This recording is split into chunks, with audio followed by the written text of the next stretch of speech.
Today we're going to walk through the basic steps of building and setting up the C100.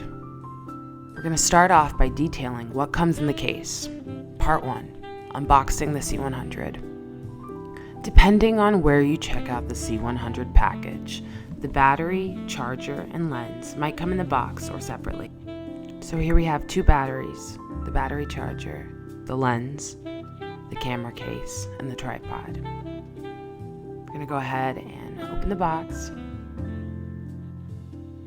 First we have the camera body, the top handle we use to attach the shotgun mic, another top handle.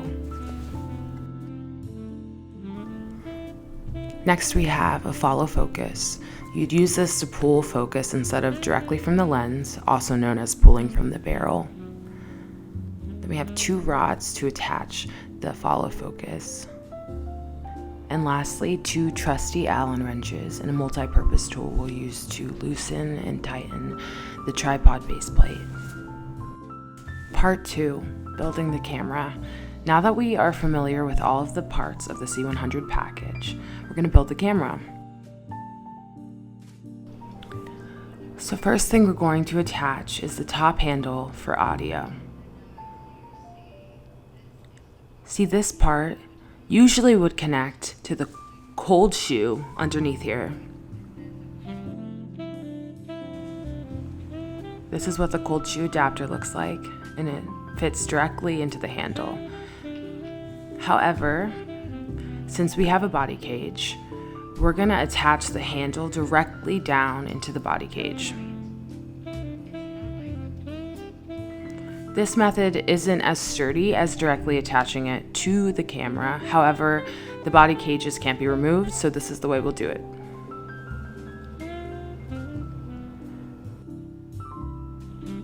Now the XLR cord attached to the top handle will go directly into the back of the camera body. On the right side, you'll see a white triangle marked EXT for external. The mic will go on top, but we'll talk about that later. Next, we're going to attach the rods for the follow focus. First, you have to loosen these notches on the side, and then as you fit the rods in, you're gonna turn them a bit. This will make it a little bit easier. The rods are all the way in. Make sure to tighten the notches again. Next, we're going to attach the lens to the camera.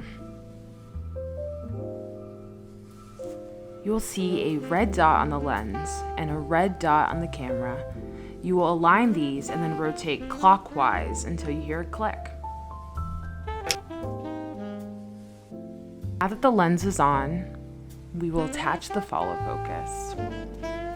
When you rotate the focus knob, the gear will also rotate. So you want this gear to match up with the focus ring of the lens. So the rods fit perfectly into the focus, but before you do this, you want to loosen the notch underneath the focus. This gives us some flexibility to make sure that the follow focus is on perfectly.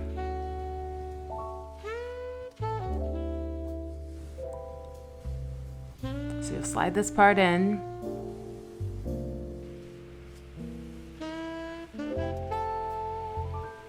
Once the follow focus is in place, you'll tighten the notch underneath in order to set the follow focus.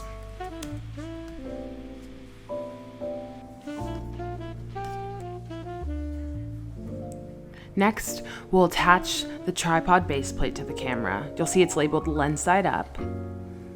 So we'll look at the bottom of the camera.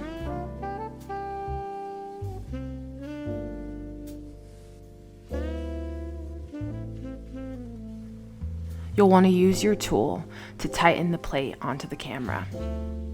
Next, you'll slide the camera onto the tripod and lock it in. It's super important to feel comfortable when using a tripod, so we've gone ahead and linked a video about balancing the tripod as well as more specific information.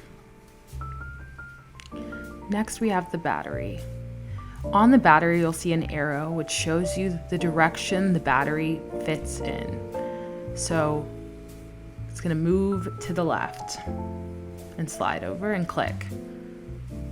If you hit the button on the battery, this is the battery level that your battery's at. If you want to release the battery, you're going to see the battery release on the right, and you're going to hold it down and push your battery out in the opposite direction of the arrow. Then there's the SD card slot, an A and B slot. In order to get the cards out, you push down and it'll pop out. You will not be able to record anything unless the SD card slot is down. Now we're gonna put the shotgun mic in. And then you'll tighten up that knob on top, and if the mic still has some wiggle room, I would suggest putting in a piece of foam. Then we have a very short XLR cable. One side goes into the mic, and the other goes into one of the camera's 2 channels. Part 3, body tour. Now that we've built the camera, we're going to look in detail at all of the buttons and functions on the C100 body. First, we have the focus ring and zoom ring. Then we have the autofocus and manual focus switch and the stabilizer. When we move to the front of the camera, you'll see the one-shot autofocus, which is utilized to focus on a static subject or scene.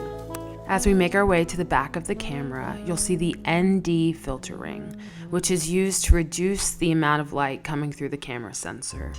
Next to it is the push auto iris, which will auto set your exposure if you're in a rush or doing documentary style. Then we have the ISO gain and shutter button. From top down, we have the magnification button, which helps with your focusing and is also located on the grip handle.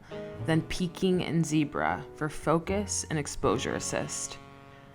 Under that, we have the waveform monitor button. Then we have the status button. When you press the status button, the status screen most recently displayed will appear.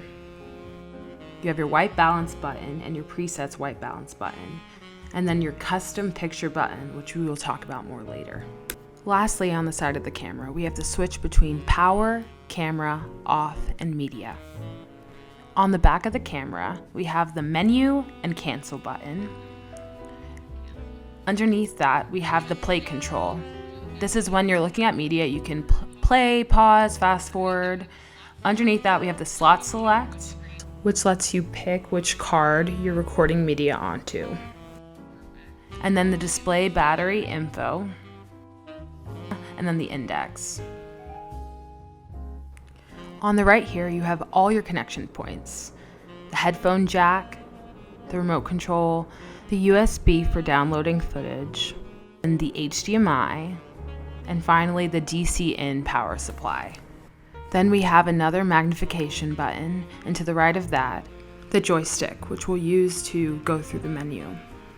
On the front left of your camera, you have the aperture ring and a record button. On the bottom of the same side, under the lens, there's another record button. Part 4, setting up the camera. For this part, we're dealing mostly with menu, so we recorded the monitor screen. First, we're going to go into detail about what every part of the screen means. So on the top, we have the time left on our battery, and underneath that is the A and B memory cards, and it'll tell you how many minutes you have left to record on each. Under that, we're at 24 millimeters for our focal length. And at the bottom, from left to right, we have the temperature, and then beneath that, we have the aperture, the ISO, the shutter speed, and then the audio channels. And above that, we have the sound bit rate, the frame rate, and at the top right, we have the time code status. You'll see right now we're on standby, but when we're not, that'll change.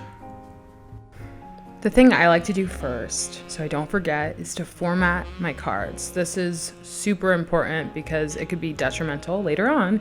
So to do this, you're gonna go to menu, into the wrench tool, and then you're gonna scroll down until you get to initialize media, and you'll see A and B, and you'll select A first and then complete, erase all data, and you'll repeat this process with B.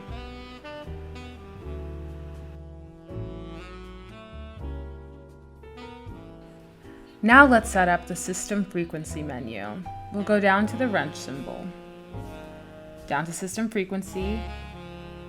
You can choose 50 or 59.94 Hertz, depending on your region. I'm going to choose 59.94 for NTSC broadcast because we're in the US. Next, let's set up the bit rate, which is the amount of data encoded per second when you shoot video. Now, the 24 megabits per second LPCM is the highest quality recording to your card with uncompressed audio, so we're going to choose that. Next, we're going to go down to frame rate. 24p is the most common frame rate that people shoot with to get this cinematic look. If you're shooting at 36, 48, 60, or 120 frames per second, you're shooting at a high speed frame rate, which is typically used for slow motion video. Next up, we're going to look at the shutter options. We're going to go back to the camera symbol in the menu and go down to shutter, go into mode, and you will see a lot of options. You might be familiar with the shutter speed. In order to get that cinematic look, if you're shooting 24 frames per second, you will want to have your shutter speed at 1/48th. If you're doing 30 frames per second, you want to set it at 1/60th. This is because for each frame, you want to expose the frame for half the time. So if instead of using the speed mode, we use angle, you can set it at 180 degrees, and you don't have to change it even if you change your frame rate. Now we will set up the custom picture profile. You can find this in the menu or press the custom picture button on the side of the camera. Select, and we'll change it from off to camera. Now you can cycle through the options of picture profiles here. We suggest that you choose the Cinema Log profile, which is C9. The image looks flatter, but it allows you to have more information for grading in post. You can also choose other custom picture profiles if grading is optional for you. Now we're on C9. We're going to lock that in by going back to menu here, and then we're going to turn on CP Cinema Locked. Now we're going to talk about setting up your white balance. On the body of the camera, you can press the WB button. Then if you look at the display, you'll see the white balance is highlighted. You can cycle through these by using the joystick. Auto white balance, custom white balance options, and then back to manual white balance. There are also some other presets in there. We want to set up white balance manually, so let's go to that. You'll see the K symbol for Kelvin. Usually you would want to have a white card or a white piece of paper to set up your custom white balance. So this shows you what the whitest white will be in your shots. So it's really up to you what you want it to be. Before you shoot, you want to make sure that your image is properly exposed. So let's look at your aperture and ISO. You can go to ISO quickly by hitting the ISO button on the camera body, then increase or decrease the ISO by moving the joystick up or down. You can see that if you have your ISO at 850, there are brackets around the number. This is because 850 is the C100's native ISO, meaning you will get the best and most detail out of your image. To adjust the aperture, you use the aperture ring we showed you earlier on the top of the camera. The smaller the number, the more light coming through. The bigger the number, the less light coming through. Another thing on the camera which will also help with your exposure is your ND filters. They are like sunglasses for your lenses. For example, if you're outside and it's very bright, but you still want to open your aperture for a shallower depth of field, ND filters will come in handy. Now we're going to talk about the waveform monitor.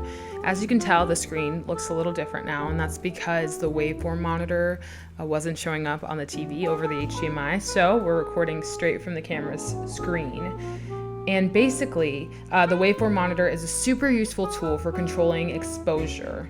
You can turn it on by pressing the waveform monitor button we showed you earlier. We won't go into more detail about the waveform monitor for this video. I want to talk a bit about the focus and exposure assist in the C100 camera. Let's go to the menu, down to the LCD VF setup,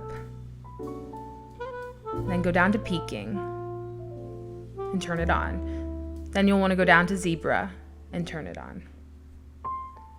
When you have peaking turned on, the focus point of your camera will appear with red or white lining, depending on what you choose in the settings. As you can see, the red lining changes when I change the focus. Zebra will show you stripes over the parts of your image that are overexposed. You can also access peaking and zebra by hitting the peaking or zebra button on the camera body. Part 5, reviewing media. Okay, this is the last part and it's short and sweet. Once you've recorded a few clips, if you'd like to review them, you can switch from camera to media on the side of your camera and you will see all of the clips you've recorded. You can scroll through using your joystick, and if you want, you can select by pressing play, pause, you can fast forward, you can rewind. All right, and that's everything for our C100 demo. If you have any questions, please do not hesitate to email and ask. We're happy to help. Good luck, everyone.